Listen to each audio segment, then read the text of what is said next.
Shalom, puji Tuhan. Tidak terasa kita kembali lagi sudah berada di ujung minggu hari persiapan menyambut Sabat Tuhan yang suci dan diberkati ini.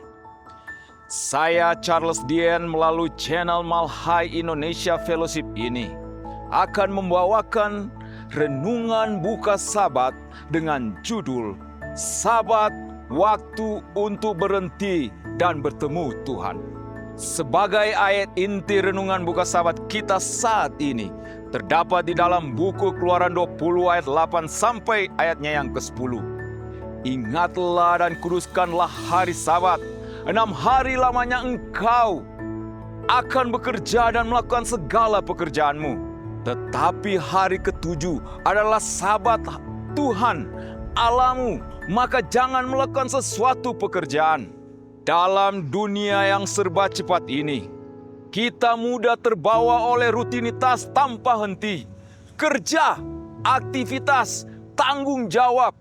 Tuhan tahu bahwa manusia memerlukan waktu untuk berhenti, untuk diingatkan kembali akan siapa kita dan siapa Tuhan kita. Itulah sebabnya Sabat diberikan bukan sebagai beban, melainkan sebagai berkat. Saat ini, ada 3 poin penting yang akan saya bahas saat ini. Jadi poin yang pertama adalah Sabat adalah perintah Tuhan. Sabat bukanlah ide manusia, tapi perintah langsung dari Tuhan. Disisipkan dalam 10 perintah Allah. Sabat sejajar dengan larangan mencuri, berzina dan membunuh. Keluaran 20 ayat 8 sampai 11 mengaitkan Sabat dengan penciptaan. Tuhan sendiri berhenti memberkati hari ke-7. Apa aplikasinya? Jika Tuhan sendiri berhenti dan istirahat, siapa kita sehingga merasa tidak butuh perhentian? Poin yang kedua, Sabat adalah waktu untuk pemulihan. Yesus berkata, hari Sabat diadakan untuk manusia, bukan manusia untuk hari Sabat. Markus 2 ayat 27. Hari Sabat adalah waktu untuk menyembuhkan jiwa yang lelah, memulihkan hubungan, dan menyegarkan tubuh. Dalam pelayanan Yesus, Dia menyembuhkan banyak orang pada hari Sabat, menandakan bahwa Sabat adalah hari kasih karunia. Gunakan Sabat untuk menyembuhkan, bukan hanya fisik, tapi juga luka batin dan hubungan yang retak. Poin yang ketiga, Sabat adalah kesempatan untuk dekat dengan Tuhan. Kita bisa buka di dalam Yesaya 58 ayat 13 dan 14. Tuhan menyebut Sabat sebagai hari yang menyenangkan, hari kudus Tuhan yang mulia. Sabat adalah undangan untuk menjauh dari hiruk pikuk dunia dan duduk tenang di kaki Tuhan.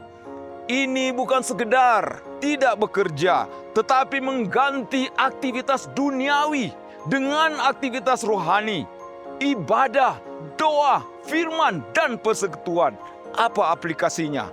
Jadikan Sabat sebagai waktu pribadi dan intim dengan Tuhan, bukan sekedar libur tanpa makna.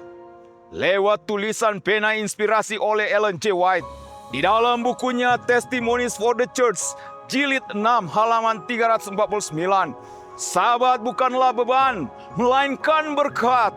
Ia diberikan untuk membawa manusia lebih dekat kepada hati Allah, agar mereka belajar mempercayai pemeliharannya, bukan kekuatan sendiri. Sebagai kesimpulan renungan buka Sabat kita saat ini, jadi Sabat adalah hari yang Tuhan tetapkan bagi kita untuk berhenti dari pekerjaan dan menyadari bahwa hidup ini bukan soal kesibukan, tapi tentang keintiman dengan Tuhan. Sabat bukan hanya perintah, tapi juga anugerah, waktu untuk beristirahat, dipulihkan, dan dikuatkan kembali dalam hadirat Tuhan. Yesus berkata bahwa Sabat diadakan untuk manusia. Markus 2:27. Artinya, Sabat adalah hadiah, bukan beban. Di tengah dunia yang menuntut produktivitas tanpa henti, Tuhan mengundang kita untuk berhenti dan percaya bahwa Dialah yang memegang kendali. Mari kita tunduk kepala sekali lagi dan kita berdoa. Tuhan yang penuh kasih, Terima kasih karena Engkau memberikan hari Sabat sebagai waktu untuk kami berhenti dan datang kepadamu. Ampuni kami jika selama ini kami terlalu sibuk sampai melupakan hadirat-Mu. Ajari kami untuk menghargai waktu yang kudus ini, untuk beristirahat, mendengarkan suara-Mu, dan mengalami pemulihan dari-Mu.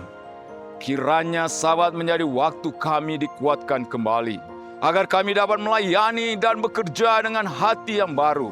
Di dalam nama Yesus kami berdoa. Amin.